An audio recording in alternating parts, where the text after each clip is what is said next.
Praise the lord. గలతీయులకు రాసిన పత్రిక 5వ అధ్యాయం 22వ వచనం. అయితే ఆత్మఫలమేమనగా ప్రేమ, సంతోషము, సమాధానము, దీర్ఘశాంతము, దయాళత్వము, మంచితనము, విశ్వాసము, సాత్వికము, ఆశానిగ్రహము. ఈరోజు ఆత్మఫలం దీర్ఘశాంతం. దీర్ఘశాంతం అంటే మనకు కష్టాలు కలిగినప్పుడు, చేదు అనుభవాలు ఎదురైనప్పుడు వాటిని తట్టుకునే సామర్థ్యం కలిగి ఉండడం. బైబిల్ గ్రంథంలో ఎఫెసీయులకు రాసిన పత్రిక 4వ అధ్యాయం 2వ వచనంలో ఇలా ఉంటుంది: మీరు పిలువబడిన పిలుపుకు తగినట్లుగా దీర్ఘశాంతంతో కూడి సంపూర్ణ వినయముతో సాత్వికముతో నడుచుకునవలెను. బైబిల్ గ్రంథంలో అబ్రహాం కుమారుడైన ఇస్సాకు కరువు సమయంలో కనాన్ నుండి గెరార్ అనే ప్రాంతానికి వెళ్తాడు. కానీ అక్కడ ఫిలిస్తీన్ల భయంతో ఐగుప్తు వెళ్ళిపోదామని అనుకుంటాడు.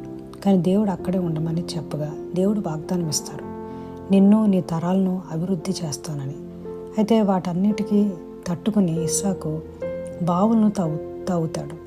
తన ఇంటి వారికి, తన పని వారికి, తన మందలకి, అందరికీ నీళ్ల కోసం.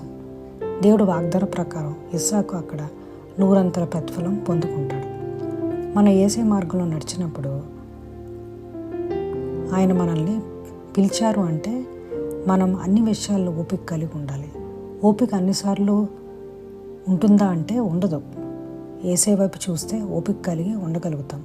అప్పుడు తప్పకుండా చేదు అనుభవాలను భరించే సామర్థ్యం యేసే మనకి కలుగజేస్తారు. ఆమేన్.